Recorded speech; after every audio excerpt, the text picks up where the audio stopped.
Bonjour à toutes et à tous. Je vous salue parce que j'ai l'impression que la salle s'est entièrement renouvelée par rapport à tout à l'heure. Alors je vous accueille comme il se doit. Soyez les bienvenus dans ce festival, 4e édition du festival Sur les épaules des géants.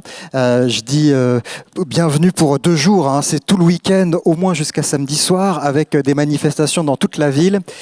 Et comme je vois qu'il y a tous les âges dans la salle, mais il y a aussi des jeunes, je voudrais vous inviter à ce qui va se passer demain. Donc ici au pôle Simone Veil, ce sont des séances gratuites ouvertes à toutes et à tous.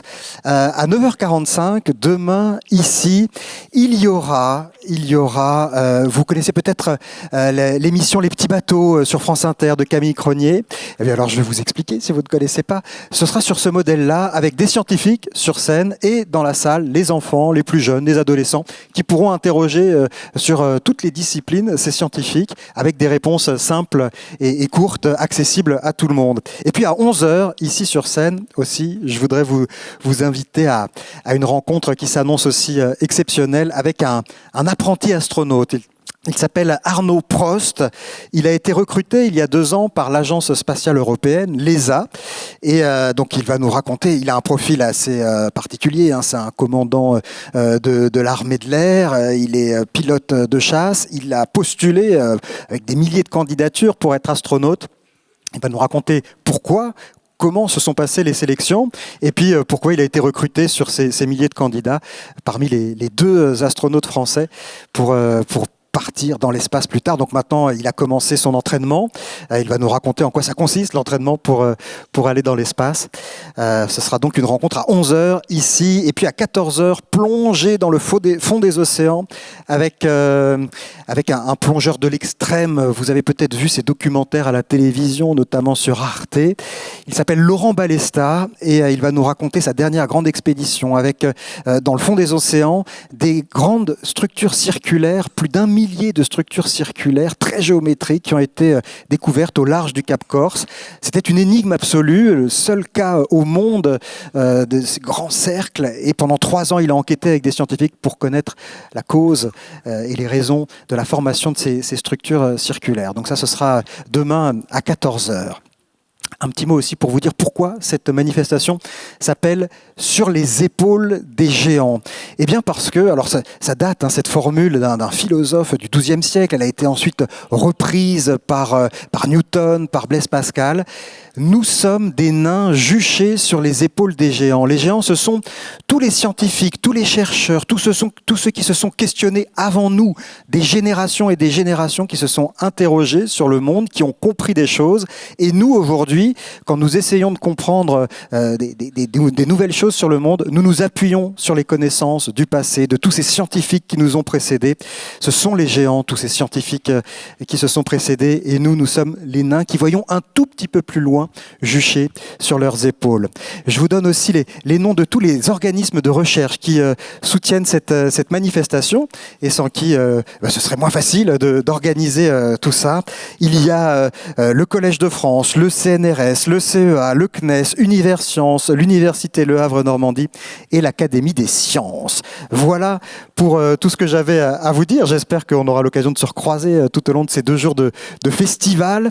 Et là, nous allons assister à une conférence expérimentale avec 2 scientifiques qui sont vraiment des physiciens, hein, qui travaillent dans des labos de recherche, mais qui se sont pris de passion pour la vulgarisation scientifique, pour raconter les sciences au grand public. Alors, ils inventent des nouvelles formes de vulgarisation. Pour ceux qui ont déjà participé aux éditions précédentes du festival, peut-être les avez-vous croisés dans une fête foraine. Ils ont fait de la physique dans des manèges de fête foraine. L'année dernière, ils étaient en piscine aussi. Ils ont fait de la physique, la poussée d'Archimède au cœur de la piscine avec les gens pour leur apprendre. Aujourd'hui, c'est donc une nouvelle conférence qu'ils vous proposent. Alors, c'est en exclusivité mondiale, internationale. C'est la première fois qu'ils font cette conférence pour vous. Ils s'appellent Édouard Kirlik et Jean-Michel Courty. Je vous demande de les accueillir.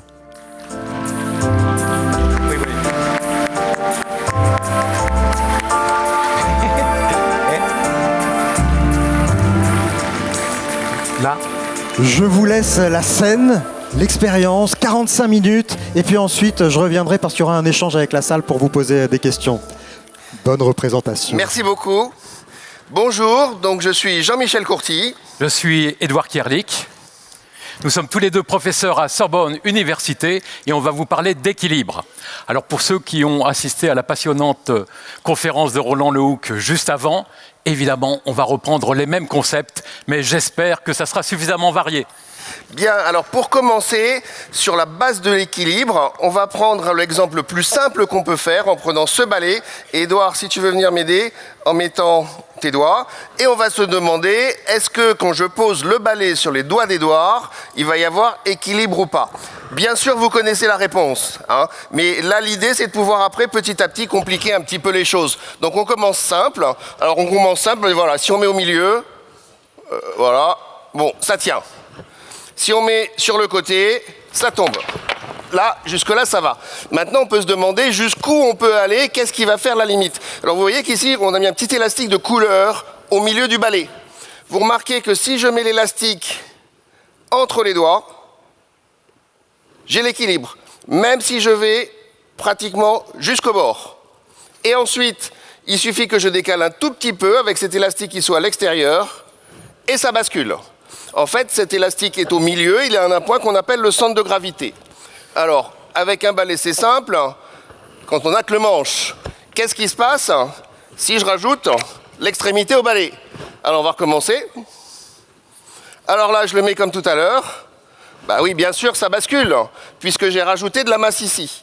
Ça veut donc dire qu'il va falloir réussir à peut-être trouver un nouveau centre de gravité. Alors, quand le balai est tout seul, pour trouver le centre de gravité, il y a un truc que vous pouvez faire, c'est que vous allez rapprocher progressivement les doigts. Et en fait, ça frotte d'un côté, ça frotte de l'autre progressivement. Et à la fin, on arrive à trouver le centre de gravité. Donc, on va recommencer l'expérience avec le balai.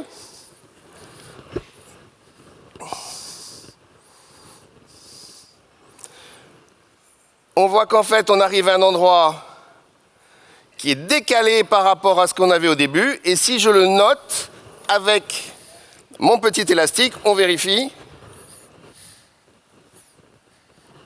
Hop, un peu par là. OK. Et bien maintenant, on peut recommencer l'expérience du début avec les doigts écartés. Si je mets l'élastique entre les doigts, ça tient. Si je mets l'élastique juste ici, ça tient toujours. Je décale un tout petit peu et ça tombe. Et si les doigts sont plus près, ça marche de la même chose dans l'autre sens. Si je le mets ici, eh bien ça va tomber de ce côté-là. Alors ce centre de gravité, ce point particulier, ça marche pour tous les objets. Donc vous avez compris, hein, dans cette manip avec le balai, ce qui fait tomber vers le bas, c'est le poids. Et ce qui l'empêche de tomber, ce sont les forces au niveau des points d'appui sur le support, ce que les physiciens appellent les réactions. Ce qui est absolument incroyable, c'est que l'effet du poids peut être compris uniquement avec ce centre de gravité, dont la position précise dépend de la répartition des masses dans l'objet. Pour avoir équilibre, eh bien, on a compris que le centre de gravité devait être à la verticale de la zone définie par les points d'appui sur le support. On a vu le balai, maintenant on va prendre une situation légèrement plus compliquée avec un disque. Donc un disque transparent, je vais le faire tenir sur mes 3 doigts. Vous voyez que quand j'ai 3 doigts, ça représente les sommets d'un triangle. Et la zone dont on parle, hein, là où doit se trouver le centre de gravité, c'est ce qu'on appelle le polygone de sustentation. Donc je tiens mon disque à l'équilibre entre mes 3 doigts. Pour repérer le centre de gravité, je fais la même manipulation que Jean-Michel, je rapproche les doigts. Vous voyez, là, ils sont très proches l'un de l'autre. J'ai mon disque à l'équilibre. Bon, ce n'est pas une surprise, hein. C'est quasiment au centre du disque. Mais maintenant, compliquons la situation en rajoutant un objet beaucoup plus lourd que je mets sur le bord. Alors, je ne suis pas idiot, hein, je ne vais pas mettre mes 3 doigts ici, ça va tomber. Je vais déjà le décaler. J'ai une espèce d'estimation du centre de gravité. C'est plutôt vers la partie qui est lourde. Maintenant, je fais glisser mes doigts. C'est un peu plus délicat. Et je pense que chacun d'entre vous pourra constater que cette fois-ci, je me suis clairement éloigné du centre.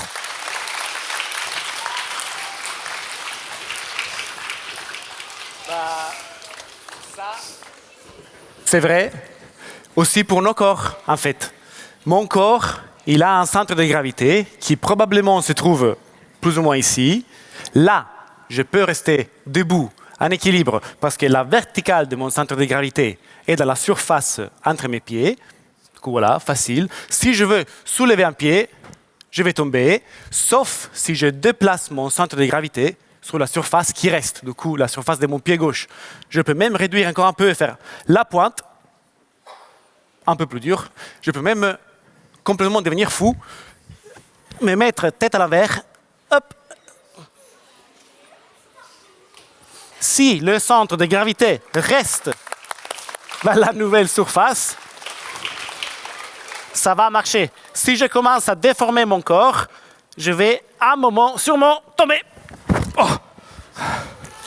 Et oui, vous l'avez compris, en fait, on n'est pas deux aujourd'hui, nous sommes trois. Nous avons le plaisir d'accueillir dans notre équipe Carlo Cerato, qui est donc italien. Merci beaucoup. Et qui est jongleur. Voilà.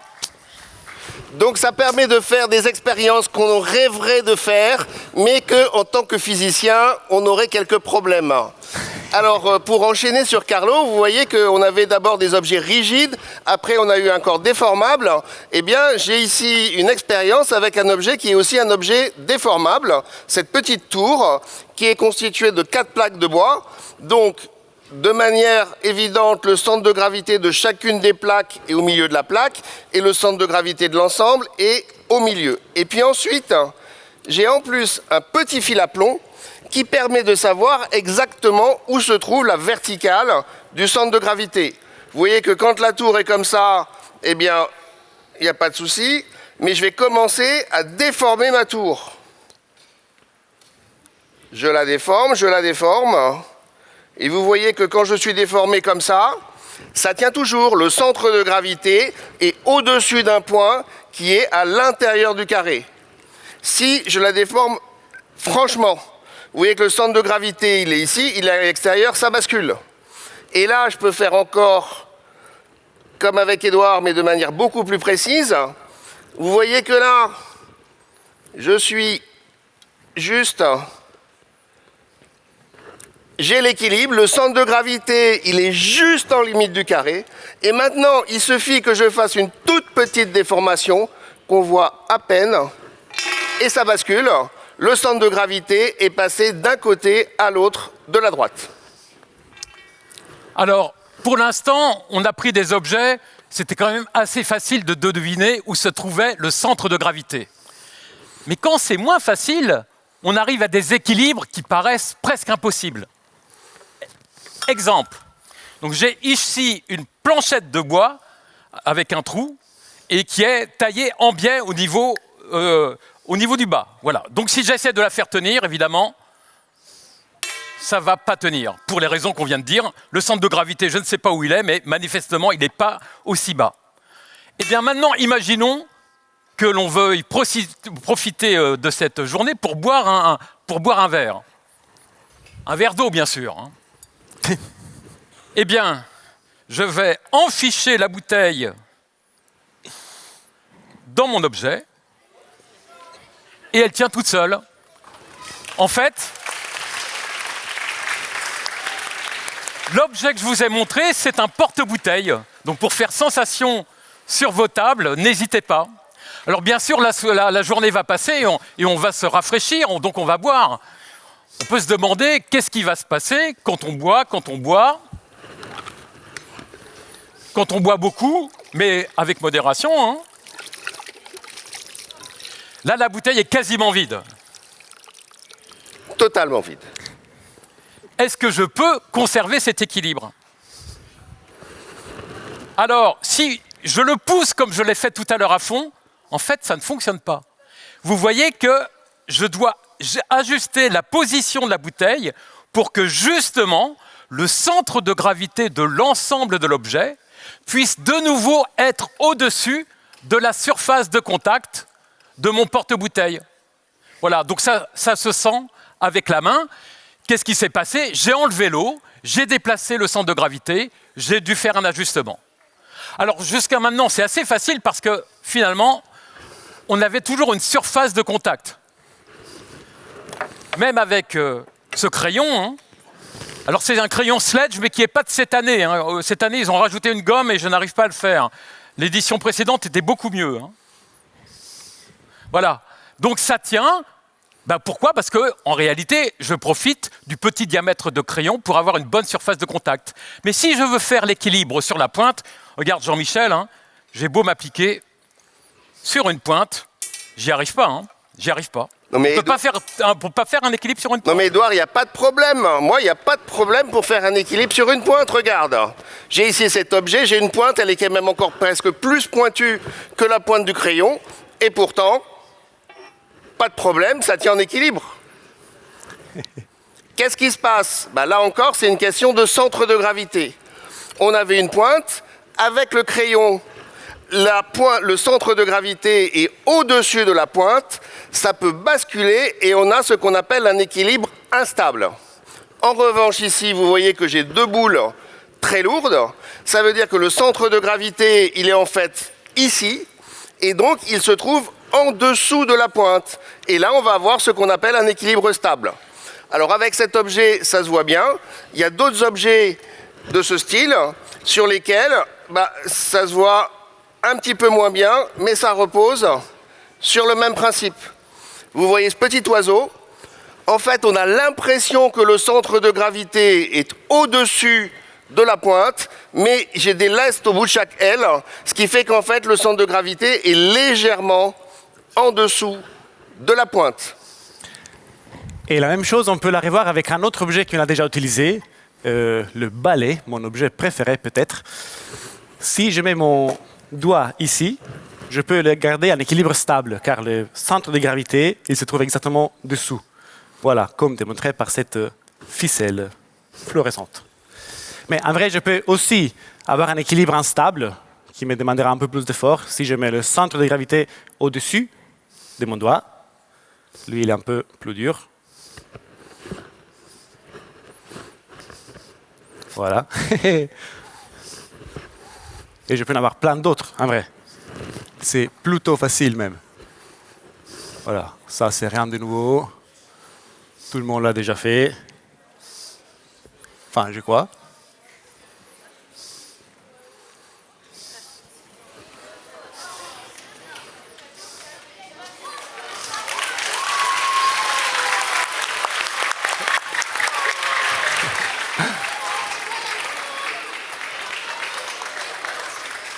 On peut en avoir d'un peu plus complexe, d'un peu moins traditionnel.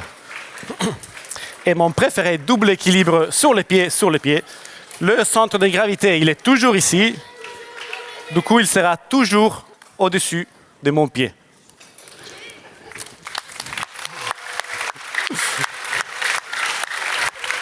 Alors, comment comprendre cette stabilité ou instabilité? Il suffit de regarder le mouvement du centre de gravité lorsque l'on déplace l'objet. Édouard a un bol. On sait bien que quand le bol est vers le bas, on a un creux en bas. Et si on décale une boule sur le côté, elle revient. Ici, quand je tiens l'objet au-dessus du centre de gravité, quand je déplace l'objet, vous voyez que le petit élastique remonte. Et donc, il va chercher à aller à l'endroit le plus bas. C'est un équilibre stable. En revanche, quand je le mets dans ce sens-là, eh bien, c'est comme quand on est au-dessus d'une colline.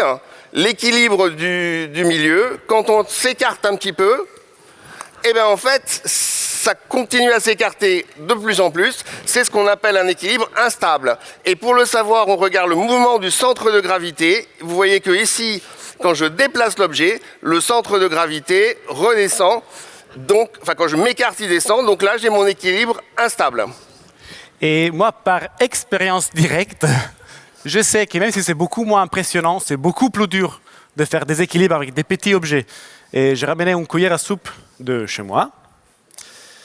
Voilà, je peux la mettre sur le même doigt, mais ça va me demander beaucoup plus d'efforts.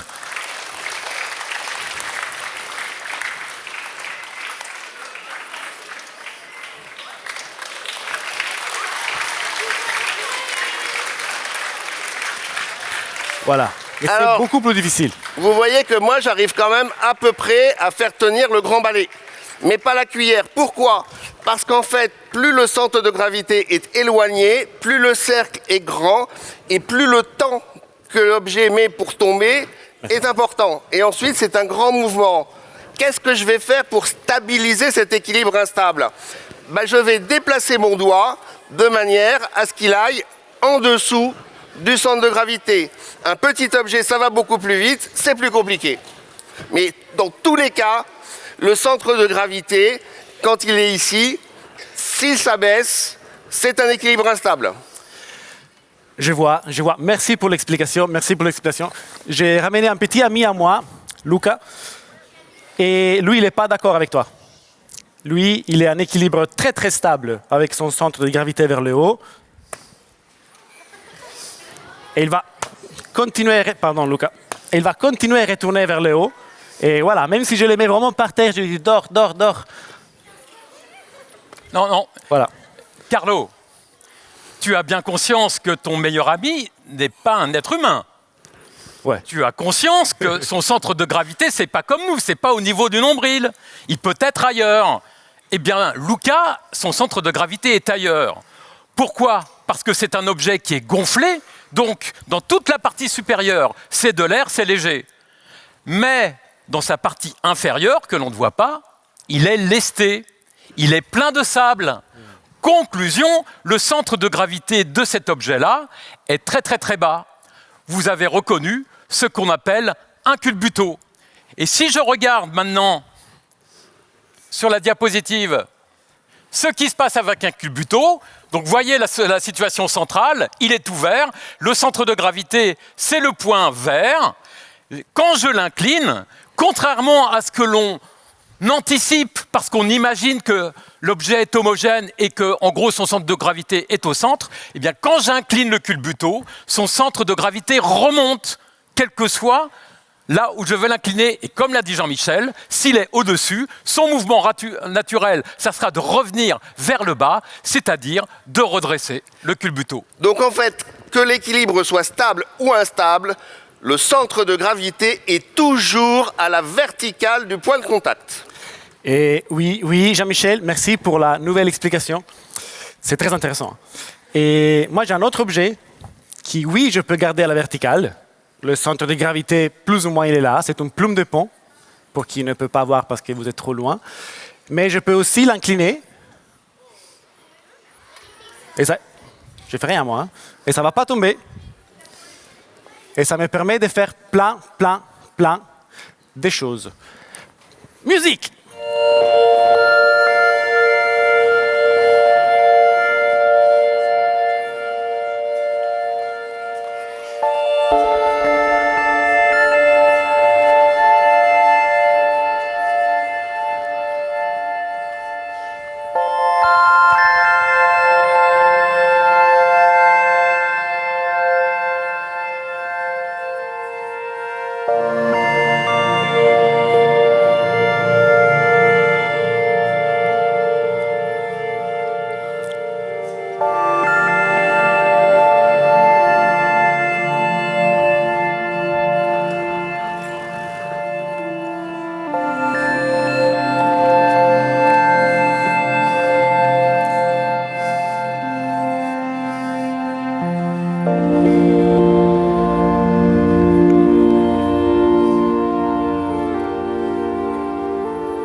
bien, merci beaucoup Carlo. Merci à vous. Et si tout ça c'est possible, c'est parce qu'en fait, on rajoute une force supplémentaire, qui est ce qu'on appelle la traînée aérodynamique.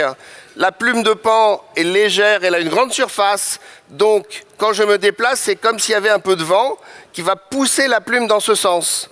Donc quand je suis comme ça, si ça bascule, en avançant lentement, je crée une force suffisante pour compenser le poids. Selon que ça bascule plus ou moins, si je peux faire comme ça, là, faut que j'aille plus vite, alors que si c'est légèrement incliné, je vais aller plus lentement. Ça, c'est la force de traînée aérodynamique. Oui, et je crois que c'est le même principe qui est derrière un autre objet que j'ai ramené aujourd'hui. C'est mes cubes. C'est des objets que je peux manipuler avec l'air, du coup avec mon souffle, chose qui me permet de les garder en équilibre sans les toucher. Hein?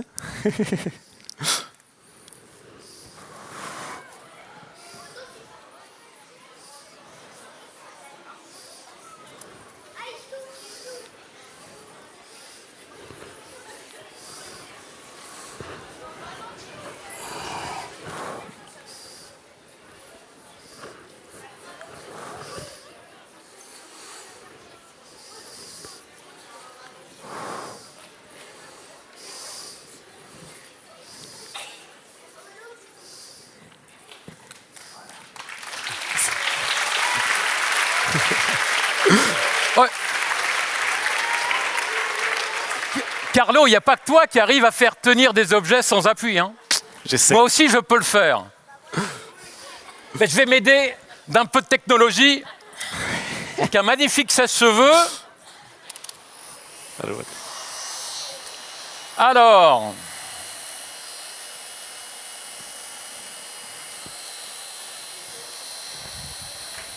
Voilà.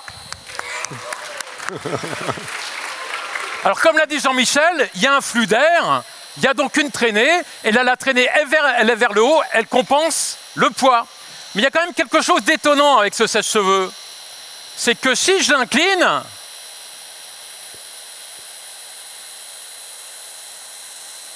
eh bien, vous voyez que la balle, elle reste à l'équilibre. Mais c'est bizarre, parce que le poids, il est à la verticale, donc la force, elle doit être aussi à la verticale. Or, le flux d'air, il est de biais. Qu'est-ce qui se passe? Eh bien, non seulement les frottements aérodynamiques créent une traînée, c'est-à-dire une force qui est dans la direction du flux d'air, mais aussi une force qui est orthogonale au flux d'air. Bah pourquoi? Parce que quand je mets la balle dans le flux d'air, elle a tendance à tomber vers le bas, ce qui fait que le flux d'air passe plutôt au-dessus de la balle, et là, vous avez un effet théière. Vous savez, c'est quand l'eau se colle à votre théière quand vous versez de l'eau. Eh bien là, l'air colle à la balle, ça veut dire qu'il est dévié de sa direction. Et puisque la balle dévie l'air, cela veut dire que l'air aspire la balle. Et ça me permet donc d'avoir cette force qu'on appelle portance, qui me permet d'avoir un équilibre de biais dans le flux d'air. C'est exactement la même force que l'on retrouve dans les avions pour les faire voler. Donc j'incline, je vais voir jusqu'où je peux aller. Voilà. Bon alors, tout ça c'est très bien, mais il y a quelque chose qui est encore plus efficace que la physique, c'est la magie. Je vais demander à une personne du public de m'aider, monsieur, si vous voulez bien venir.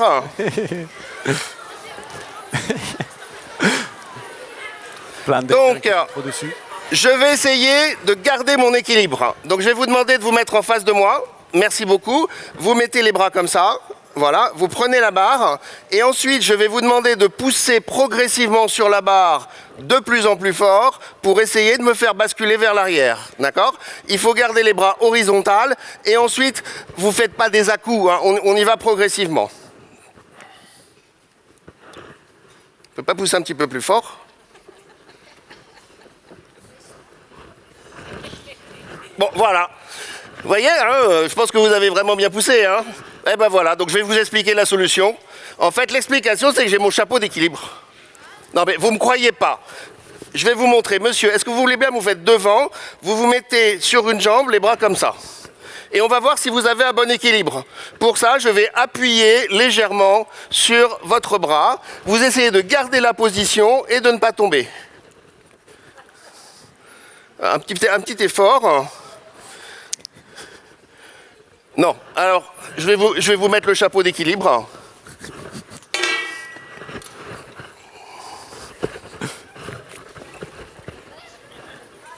Ah, voilà.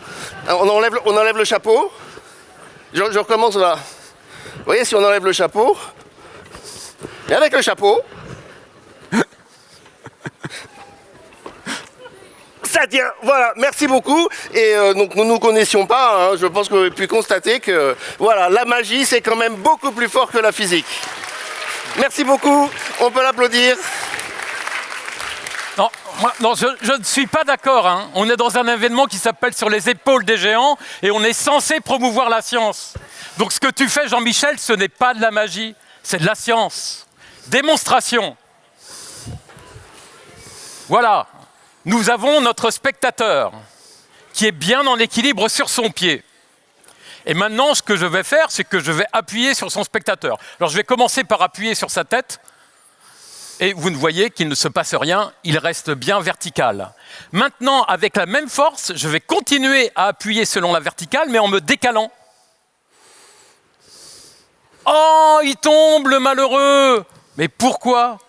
Parce que la force, ce qui compte, c'est non seulement l'intensité, mais aussi la direction de la force. En appuyant ici, toujours à la verticale, mais décalé par rapport à l'axe de la roue, eh bien, je crée ce qu'on appelle un moment, et un moment, le fait tourner par rapport à cet axe. Mais maintenant, si j'appuie avec la même intensité de force, mais en direction de l'axe, eh bien, il reste parfaitement à l'équilibre, il ne tourne pas. Et c'est ce que, en fait, a fait Jean-Michel.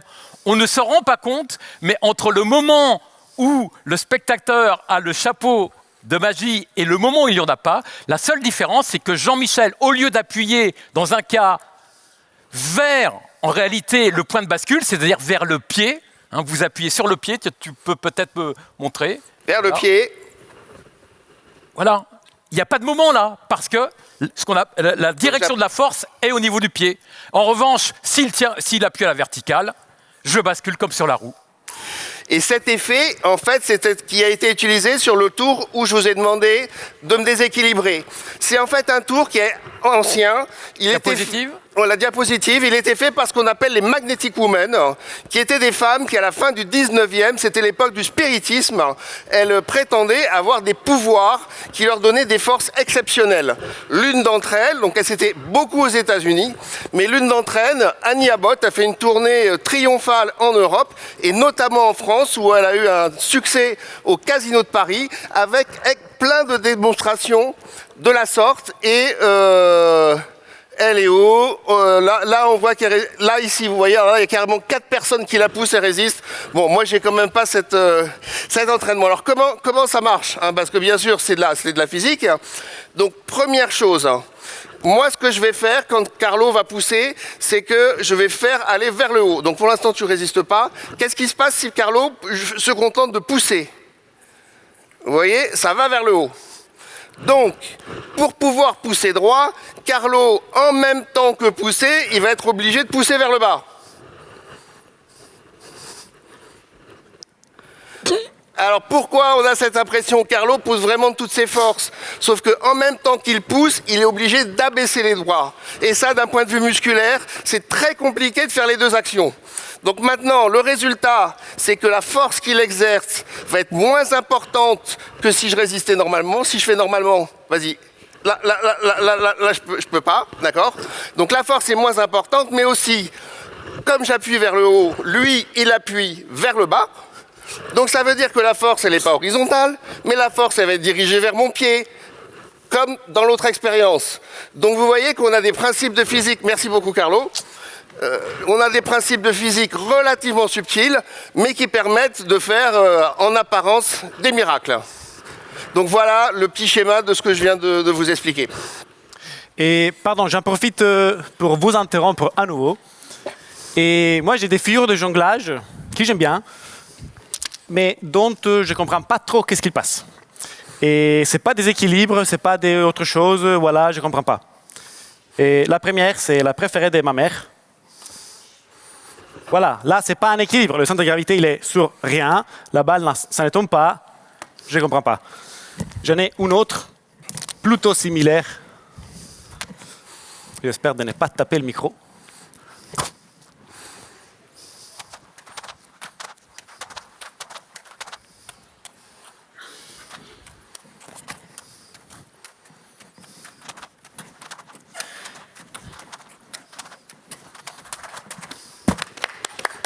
Ben voilà. Et une dernière. Ben voilà. Là, il y a, ça s'appuie sur rien. Il n'y a rien qui le bloque ici. Si je tire un peu, ça se démonte. Qu'est-ce qui passe? Carlo, on a vu qu'il y avait des frottements de l'air, mais il y a aussi des frottements entre les solides. Regarde, j'ai ici une caisse. Elle est bien lourde. Je la pose sur la moquette. Je la pousse. Bah, si je pousse trop doucement, la caisse ne bouge pas. Du point de vue de la physique, c'est étonnant. J'exerce une force horizontale. Qu'est-ce qui empêche la caisse de bouger? Eh bien, il faut accepter que la moquette exerce sur la caisse une force opposée à la mienne, qui la maintient donc immobile. Simplement, quand j'appuie suffisamment fort, elle se met à glisser. Donc, il y a un seuil à partir duquel une force peut permettre de faire glisser deux objets l'un sur l'autre. De quoi dépend cette force? Bien, d'abord, il y a la nature des objets. Ça dépend aussi de leur état de surface. On sait bien, par exemple, que sur de la glace, on va glisser très très facilement.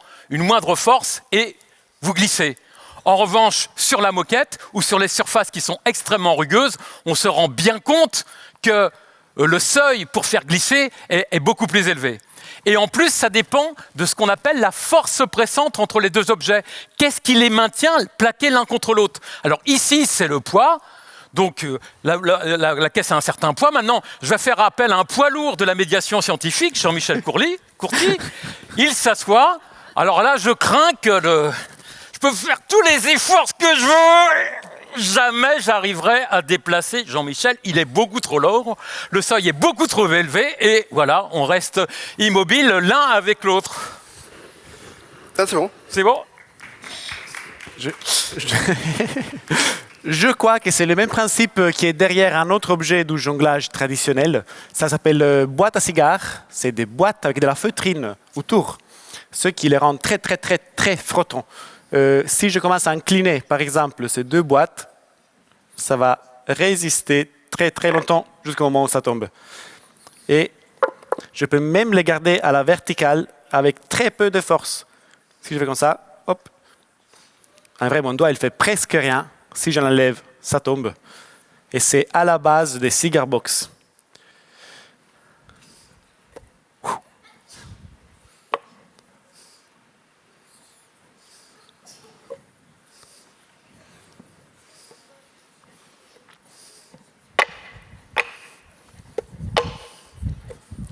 Oh, ok. C'est la première fois que j'ai fait cigar box devant quelqu'un. Merci. Ouais, oui, pardon. Eh oui.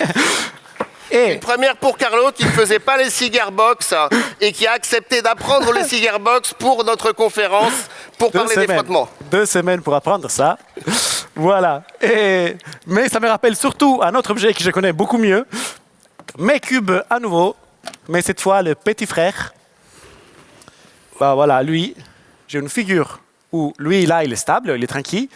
Et si je commence à incliner, plutôt que glisser, il commence à basculer, alors que je peux le remettre là, tranquille. Je peux refaire. Il commence à basculer. Voilà. Et c'est aussi le début d'une autre séquence que c'est, cette fois, ma séquence préférée, pas ma mère. Là, je mets mon gros cube en équilibre. Je commence à incliner. Il tombe.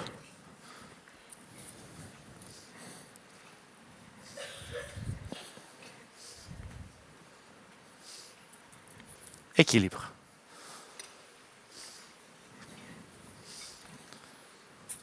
Équilibre. Double équilibre.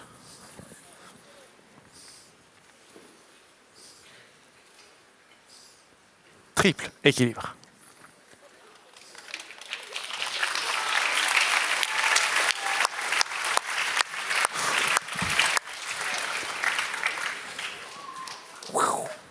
Voilà.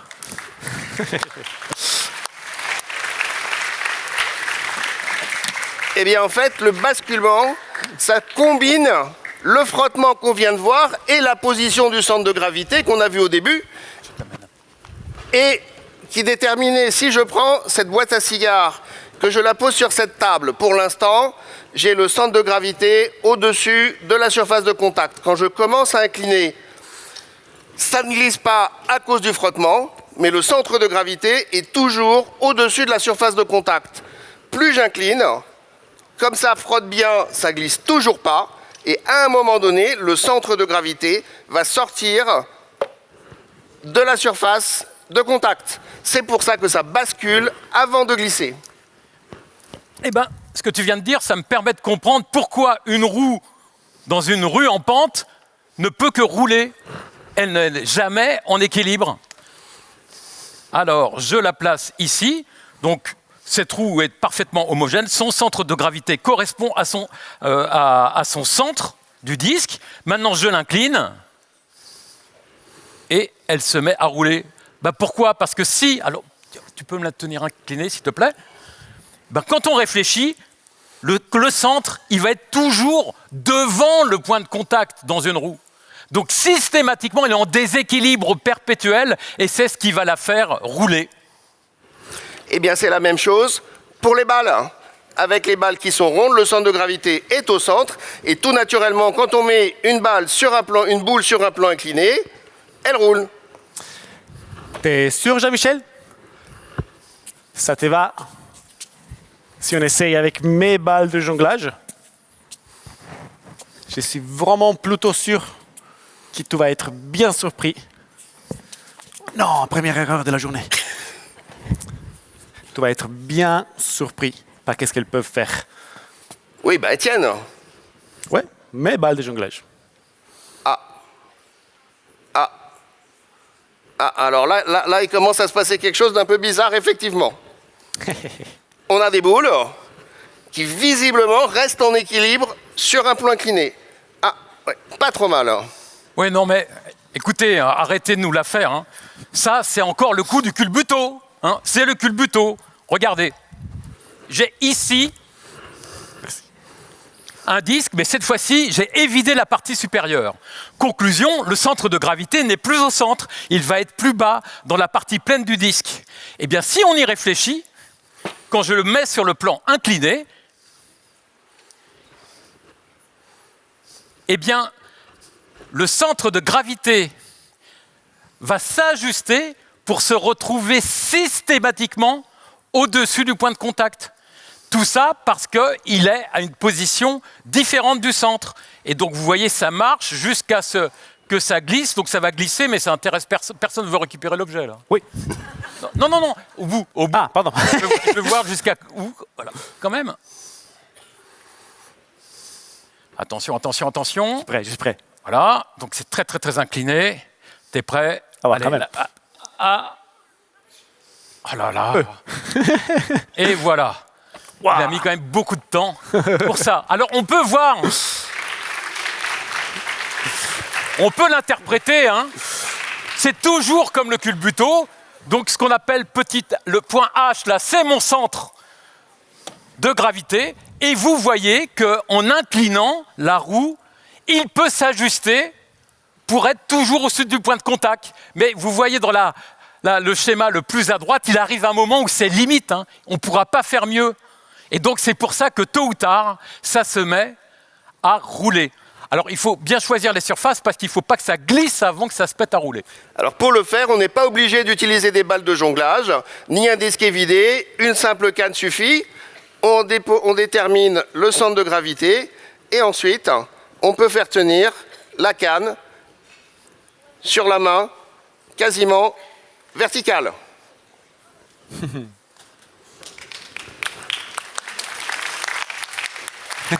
Vous voyez ce qui se passe? J'ai le pommeau de la cale qui décale le centre de gravité de la sorte. Et quand je vais commencer, donc quand j'ai ma main horizontale, le pommeau est vertical. Et quand j'incline ma main, vous voyez que progressivement, la canne s'incline jusqu'à ce que, comme tout à l'heure, on va avoir le centre de gravité qui va rester au-dessus du point de contact. Et ensuite, quand je le fais de face, en inclinant un petit peu les doigts, ça donne vraiment l'impression que la canne tient sur une main verticale. Là encore, c'est quelque chose qui a été utilisé par un certain nombre de magiciens qui disaient qu'ils réussissaient à faire adhérer tous les objets sur leur corps. Là, merci Jean-Michel. Donc on a vu qu'il y avait quand même plein de forces qui nous permettaient de maintenir un équilibre. Le poids, les réactions du sol, les frottements aérodynamiques, les frottements entre solides, mais il en existe d'autres. Et pour, disons, embrasser toutes celles qui nous viennent à l'esprit, je vous propose un petit florilège. Musique.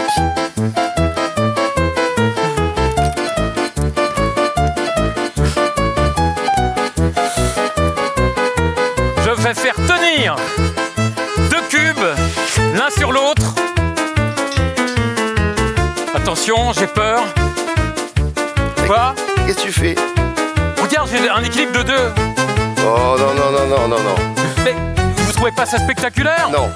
Mais je comprends pas, mais pourquoi vous trouvez pas ça spectaculaire? Je comprends pas.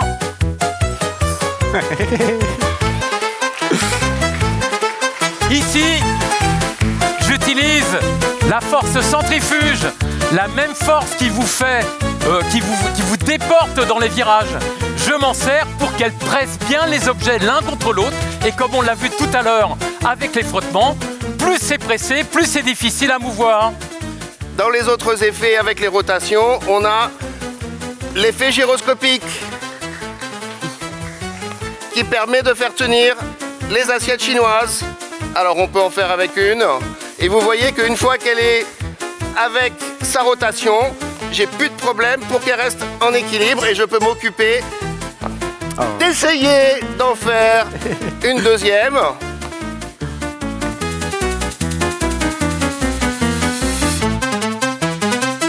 Bravo! Let's go. Et l'effet gyroscopique est présent aussi dans le diabolo, un autre objet traditionnel du jonglage qui nous arrive de la Chine.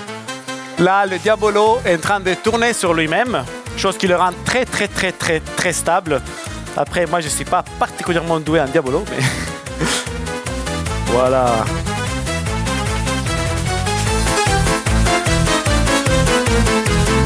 Voilà.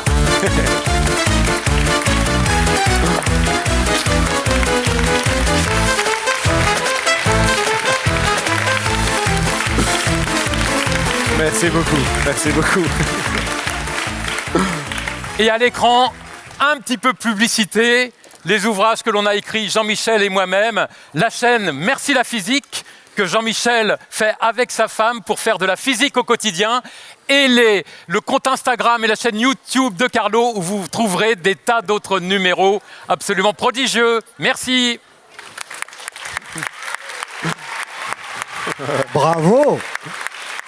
Bravo, bravo, bravo. Allez, on va avoir un petit quart d'heure pour discuter avec vous. Je prends place au milieu de la scène. Alors, oui, on vous entend, vous avez vos micros? Oui, oui. C'est stressant de faire, quand on est au départ chercheur, physicien, de faire 3 quarts d'heure de spectacle comme ça, avec un vrai circassien. Il y a un peu de Ouais. pression. Ah, il y a beaucoup de pression. Ouais, vous n'étiez pas sûr de tout bien réussir. Alors si, parce que déjà, les expériences de physique, la physique, les lois de la physique, elles marchent tout le temps. Donc ça ne peut pas rater. Ouais. Bon, des fois, ça fait pas ce qu'on voudrait. Ouais. Bon, des Ok, fois, mais- l'assiette, elle tombe Non, alors mais qu'elle voilà. devrait rester en l'air. Non, donc Bah, il y a ça, mais arrive. bon, on a beaucoup travaillé en amont avec Carlo pour essayer de voir comment mixer tout ça. Ouais. Mais bon, qu'on fait n'importe quoi comme conférence, avant, il y a toujours le petit trac. Hein. Ouais. Et comment justement vous avez travaillé ensemble avec Carlo? Et puis Carlo aussi, il faudra que vous nous racontiez comment vous avez intégré cette drôle de troupe de physiciens. Alors d'abord, cette mise en contact, elle ne s'est pas faite naturellement. Comme chaque année, on a proposé, pour respecter le thème, une conférence avec Jean-Michel, qui était plutôt autour des tours de force qu'on vous a montré au centre. Et Ludivine Rouzès, qui est la grande prêtresse de cet événement, nous a suggéré de contacter la Maison des Onglages, qui est un endroit qui accueille des artistes. Et cette maison nous a mis en relation, quand on a expliqué le projet, avec Carlo. Voilà. D'accord. Donc ça s'est fait par cet intermédiaire-là. Et ensuite, eh bien, on s'est vu plusieurs fois. On a été voir ce que fait Carlo. Il est venu à Paris pour qu'on puisse un petit peu imaginer le genre d'expérience qu'on pouvait faire ensemble. Et on a répété en arrivant ici. Et pour vous, Carlo, parce que effectivement, vous jouez avec tous ces principes de la physique, ces équilibres, c'est des notions qui étaient très claires pour vous ou c'est très intuitif? C'est-à-dire que vous avez appris à jauger le centre de gravité des objets que vous manipulez sans vraiment vous soucier des équations de physique qu'il y avait derrière? Ou est-ce que tous ces concepts, vous les avez déjà bien en tête quand vous faites vos tours? Bien en tête, je dirais pas. Ouais. Après, moi, la physique, c'est un peu hasard, mais ça m'intéresse beaucoup, en vrai. Ouais. C'est vraiment une petite passion que j'ai à côté de mon travail. Et du coup, c'est une chose qui est très présente dans mon travail. Les objets très légers, les frottements, les équilibres, déséquilibres, c'est des choses présentes. Après, honnêtement, pour ce que je fais moi, j'ai pas besoin de les calculer avec des équations. C'est Ouais. plus d'être à peu près conscient Ouais. de qu'est-ce qu'il passe. Et c'est-à-dire, Mais voilà, c'est ça, ouais. les principes physiques, vous les avez en tête quand même. L'idée du centre de gravité à aller chercher. Jusque-là, oui. Ça. Ouais, tout ça, vous l'avez en tête. Et je pourrais Oui, bien ajouter, sûr. par exemple, que pour la boîte à cigares, donc, qui était nouvelle pour Carlo, Oui. le numéro qu'il a composé, en fait, il a intégré dedans ce qu'il fallait pour montrer les principes physiques dont on parlait. Et ça, c'est lui qui l'a fait. C'est-à-dire que après notre séance de travail, les messages de physique qu'on voulait expliquer, Ouais. Carlo les avait intégrés et il a réussi à les remettre dans son numéro de boîte à cigares. C'est bien de nous donner un peu comme ça les coulisses de la création. C'est pas toujours le cas quand on voit un spectacle. Pour les boîtes à cigares, vous saviez que ça existait, vous lui avez demandé? Ah, Ou depuis que je suis tout petit, je suis fasciné par les boîtes à cigares. D'accord. J'ai essayé, voilà, mais bon, je jongle à 3 balles, mais à part ça, les boîtes à cigares, c'est hors de portée.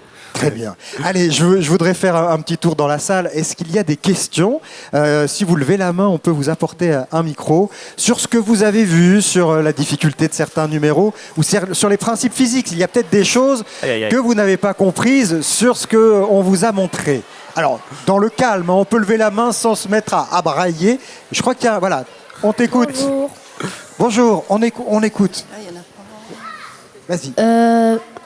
Pour faire les tours que Carlo il a fait, Ouais. est-ce qu'on pourrait avoir un cours ou sinon avoir les choses qu'il a Ah, alors déjà, ça peut être des petits conseils que vous pouvez leur donner. Et puis, s'il y a des écoles de circassiens aussi, ça peut être l'occasion de le signaler.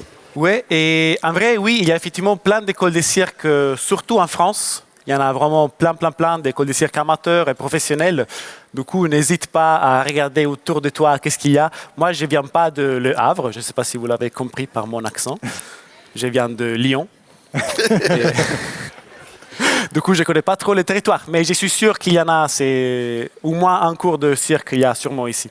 Et si vous aviez à donner un conseil, parce qu'on a l'impression que, par exemple, on peut apprendre à jongler tout seul dans sa chambre, ou est-ce que c'est une illusion, ou est-ce qu'il faut forcément des conseils, ou est-ce qu'on peut trouver tout seul les petits trucs? Non, en vrai, c'est une chose très commune dans les jonglages. Dans les cirques, c'est pas trop commun, mais dans les jonglages, la majorité des jongleurs commencent tout seuls dans sa propre chambre ou dans le parc, grâce à des vidéos YouTube ou même des livres. Mais c'est un peu peut-être ancien, les livres de jonglage maintenant. Mais du coup, oui, n'hésitez pas, il y a plein de tutoriels dans toutes les langues du monde pour le jonglage. Très bien. Alors, je vois d'autres mains qui se lèvent. On t'écoute. Tu peux te lever pour qu'on te voit. En fait, moi j'ai une question pour Carlo. Est-ce que c'était dur ou pas de maintenir la plume sur la langue? Plume sur la langue. Est-ce que c'est particulièrement difficile? En vrai, non. Enfin, la chose intéressante de la plume pour moi, c'est que c'est un objet qui est extrêmement facile à garder en équilibre. L'équilibre en soi, c'est pas une chose très dure en jonglage, mais avec la plume, c'est vraiment très facile. Et du coup, ça nous permet de faire des choses qu'on ne pourrait pas faire avec des objets normaux. Mais du coup, l'équilibre sur la langue, c'est plutôt facile. La plume, c'était une idée qui venait de vous, Carlo, ou c'est les physiciens qui l'ont suggéré? Comment ça s'est fait? Non, oui. En fait, on a donc regardé les numéros de Carlo Quand sur on a la eu le chaîne nom de YouTube, Carnot, voilà. quand on a eu le nom de Carnot, Ouais. Et c'est un des numéros qui nous a le plus plu. Oui. Et on s'est dit, mais comment on va pouvoir intégrer ce numéro dans la conférence? Ouais. Donc on voyait bien qu'il y avait les forces aérodynamiques, les frottements de l'air, et donc c'est venu comme ça. Ça veut dire vraiment parce qu'on trouvait ça formidable comme séquence, très différente de ce que l'on connaît du jonglage aussi traditionnel. Voilà, c'est pas, il ne s'agit pas de multiplier le nombre de balles en l'air, etc. C'est utiliser d'autres objets. Donc nous, on a trouvé ça intéressant. Et par ailleurs, ça nous permet de parler de physique, donc ça va être toutes les qualités. Et ce qui est formidable, si je peux ajouter quelque chose du point de vue du spectateur, c'est que vous avez mis, et je ne sais pas si c'était l'idée de départ, mais une part de poésie dans votre... C'était vraiment l'objectif. Et c'est ce qui rend une conférence un peu scientifique, un peu circassienne au départ, avec cette poésie qui vient nous cueillir.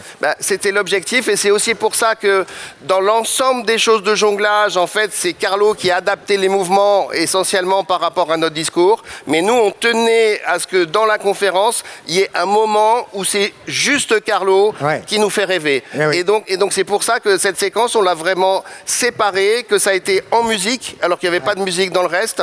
Parce que quand on a vu Enfin, moi, la première fois que j'ai vu, c'était magique. Et si vous regardez, en plus, quand il le fait avec un bon éclairage, il y a du contre-jour, il y a des lumières.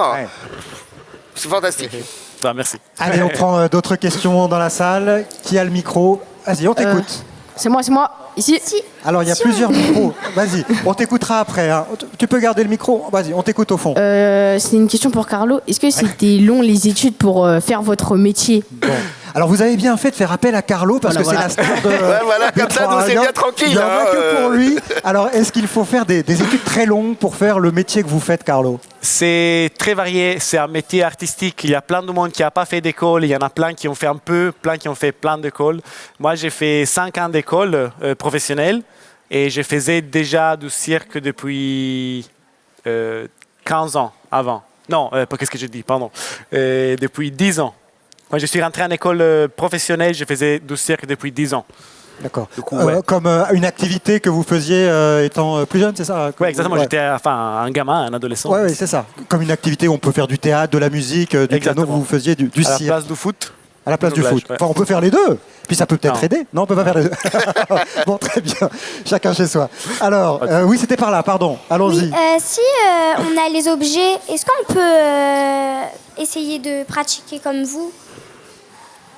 Alors, tu veux dire, est-ce que là, après, tu veux venir essayer avec leurs objets ou est-ce que si tu te procures ces objets... Non, chez nous, si on a envie d'essayer. Ah bah alors, j'imagine qu'il n'y a pas besoin de permis de jongler, qu'on peut s'y atteler. Alors, donnez des petits exemples de conseils. Voilà, s'ils veulent essayer des choses en rentrant chez eux, déjà, s'ils ont un balai. Le balai, ça, même moi, j'arrive à peu près. Hein. Je fais pas comme... donc, te faire tenir un balai en équilibre, c'est bien. Et en plus, si le haut, il est lourd, comme on a dit, plus le centre de gravité, il est haut, plus c'est facile. Donc voilà, faire un balai... On essaye peut-être de le faire loin des vases qui cassent et des vitres pour éviter d'avoir des réclamations des parents. Faut le faire chez les copains. Voilà, chez les copains ou à l'extérieur, dans le jardin, si on en a. Chez la tante. Où on déblaye un peu le terrain. D'ailleurs, on a aussi un peu déblayé la scène. Carlo, peut-être... Un conseil, par quoi on commence? Si on n'a jamais fait de cirque de sa vie, qu'on vous a vu sur scène, qu'on est impressionné, par quel petit jeu d'équilibre on peut essayer de commencer pour pas tout de suite se décourager?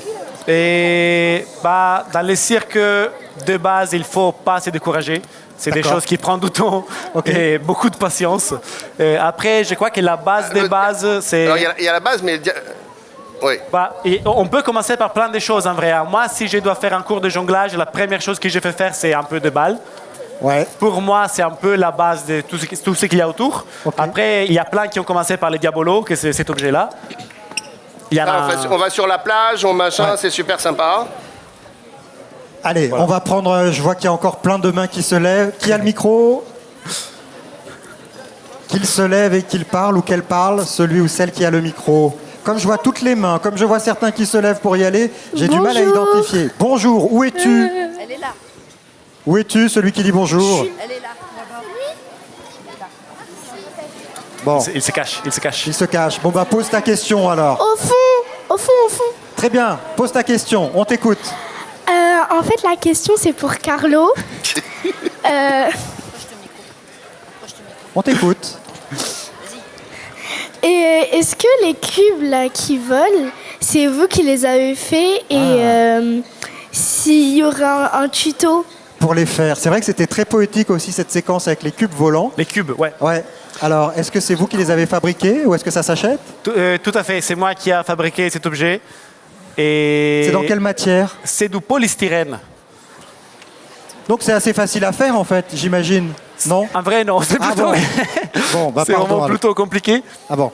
Et parce que c'est très très dur d'arriver, je sais pas si, à couper le polystyrène aussi fin. Ça, c'est un type de polystyrène qu'on n'arrive pas à trouver industriellement aussi fin.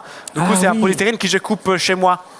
Et Parce que tout même par le la papier, ça va être trop lourd. Ouais. Donc là, c'est... Ah, c'est plus léger que du papier. Ouais, donc plus c'est ça, rigide. c'est ça le truc. Et oui, et c'est du polystyrène, effectivement, maintenant que je le vois de près, c'est du polystyrène presque fin comme une feuille de papier. Donc Voilà. Exactement pour ça, ouais. obtenir ça, évidemment, il faut du matériel. Très En simplement, revanche, ouais. En C'est pas revanche, facile à faire. il y a du jonglage avec des foulards, Ah, avec oui. des petits foulards transparents. On peut faire à peu près le même genre de choses. Ça apparent à jongler et ça tombe beaucoup moins vite à cause de la traînée aérodynamique. Tout à fait. C'est l'inspiration de cet objet, en fait les foulards. Ça, c'est vous qui les avez créés ou c'est... Ouais, ça c'est moi, ouais. Mais je veux dire, c'était votre idée. Ouais. D'accord. Oui, et Carlo, C'est un prototype, quoi. Personne ne fait ça Personne autre ne que fait vous ça, au ouais. monde. Non. Pour l'instant, il a personne n'a plein fait les d'autres, copier. il a plein d'autres, il a fabriqué plein d'autres objets différents. Enfin, c'est vraiment sa spécificité. Enfin, Ah, bah, c'est génial. Quand on a travaillé avec lui, ça manquait pas, quoi. Super. Donc voilà, la réponse c'est on peut même pas en acheter dans le commerce. Faut Non. sympathiser avec Carlo et obtenir qu'il t'en fabrique un. Et je vais te te le laisserai donner négocier après. avec lui après. Allez, on écoute par là ou je sais pas qui a le micro. Allô, allô. Là. Si- Là. Vas-y, on t'écoute. Ouais, si. Pour les deux monsieur dont j'ai un peu oublié le prénom. Jean-Michel excusez-moi. Courty et Édouard Kirli. Est-ce qu'il y a certains tours qui sont faciles à reproduire à la maison? Alors, déjà, il y a l'expérience avec Ah bah le sèche-cheveux le normalement. c'est sèche-cheveux. jouable. Ah ouais. Et vous pouvez le faire avec une balle de ping-pong. Hein. Si vous n'avez pas, comme moi, utilisé une balle de polystyrène, vous le faites avec la balle de ping-pong. oiseau, peut-être. La canne, il faut en trouver une, mais ça reste possible. Le porte-bouteille, Le porte-bouteille et l'oiseau, ça s'achète. oui, et c'est très peu cher. Le porte-bouteille que je vous ai montré, il coûte 10 €. Voilà, et l'effet reste étonnant, me semble-t-il. Hein. Tous les jeux. qui Après, coûtent cher. la canne, il faut s'entraîner un petit peu, mais c'est pas très difficile. Les expériences de pousser avec le balai, ça demande un petit peu plus de pratique. Mais pas l'équilibre comme ça, hein, qui se Oui, fait. l'équilibre comme ça, le fait de l'équilibre comme ça, en fait, j'ai découvert ça parce qu'il y a une quinzaine d'années, aux États-Unis, il y a une compagnie qui vendait des bracelets d'équilibre pour avoir un meilleur équilibre dans sa vie. Et dans la publicité pour ces bracelets d'équilibre, ils faisaient ce test-là en mettant et en enlevant le bracelet. Voilà. Donc ça se fait bien. Et Carlo nous montre le plateau voltigeur que vous pouvez faire. Hein, c'est un simple disque, 3 bouts de ficelle, et vous mettez des objets. Et si vous voulez vraiment vous amuser, vous mettez une flûte de champagne, par exemple, Oui, Donc rempli. remplie, Remplie, évidemment. J'ai une vidéo sur ma chaîne où je l'ai fait avec justement une flûte de champagne, des choses en équilibre. Ok. En revanche, le conseil, c'est que prenez un truc solide, parce que la première fois que je l'ai fait, c'était du carton. Quand j'ai fait tourner, ça s'est plié en deux et il y a Ouais. tout qui est parti. D'accord. Bon, là aussi, les parents vous écriront directement une fois qu'ils auront déglingué tout le service à vaisselle de la maison avec leurs expériences. Allez, on a le temps pour une dernière question. Qui a le micro? On t'écoute au fond. Bélec, hein. Vas-y. Bonjour, c'est pour les deux physiciens Ouais. et j'ai oublié leur nom malheureusement. Jean-Michel Edouard. Courty et Voilà. Édouard Kirli. En fait, j'aimerais poser une question parce que en fait, votre métier m'intéresse. Et est-ce que la physique c'est dur et comment vous avez commencé? Alors, comment Alors, on devient physicien et est-ce que Petite c'est question. un métier C'est- difficile Moi, j'aurais tendance à dire que comme tout, c'est dur. Le football, c'est dur. Le tennis, c'est dur, etc. Donc, en fait, oui, c'est dur, mais si on aime ça, c'est pas un problème. Donc en fait, j'ai presque tendance à dire que si on trouve ça dur, c'est que c'est peut-être pas le truc. Si on trouve pas ça dur, c'est qu'en fait ça plaît et là faut y aller. Ouais. On peut trouver ça dur et Voilà. quand même y prendre du plaisir. Voilà, hein, c'est faut pas se mais en tout décourager cas, tout de bah suite. oui. Mais moi, c'était ma passion depuis toujours. Donc je me posais pas la question de est-ce que c'est dur ou pas. Et alors, sur les Édouard études à faire, comment on fait pour devenir physicien? Comment on fait pour faire votre métier? Eh bien, il faut faire de longues études. Oui. Un bac scientifique, enfin un bac en choisissant des spécialités scientifiques, ça reste absolument indispensable hein, pour faire des études de physique. En revanche, dans l'enseignement supérieur, il y a plein de voies possibles. D'expérience parmi tous nos collègues, il y en a qui ont été à l'université, d'autres qui ont fait des classes préparatoires, et il y a des trajectoires aussi un petit peu plus originales que ça. Mais la base, c'est quand même d'avoir appris un minimum de sciences au niveau du lycée. Et ensuite, un des enjeux pour nous, quand on est physicien professionnel, pour faire ce que l'on fait aujourd'hui, c'est de revenir vers la simplicité, Ouais. ce qui n'est pas tout à fait évident. Parce que les expériences qu'on vous montre sont simples, mais ça reste pour nous un effort de retrouver ce goût de la simplicité, de montrer que disons, des aspects assez généraux que l'on peut développer dans les théories physiques, on arrive à les incarner dans les objets et illustrer un petit peu ces principes pour que, en gros, tout le monde puisse les comprendre. Et un conseil, Ouais. faut pas faire de la physique que à l'école. Il y a des revues de vulgarisation à lire, il y a des chaînes YouTube, il faut faire des manips. C'est comme tous les trucs, quand on fait du tennis, on va voir les matchs des pros, quand on fait de la musique, on va au concert. Ben, si on veut faire de la physique, il faut faire de la physique en dehors de l'école. Ouais. Il faut aller au cirque. Merci à tous les trois, c'était passionnant de vous écouter.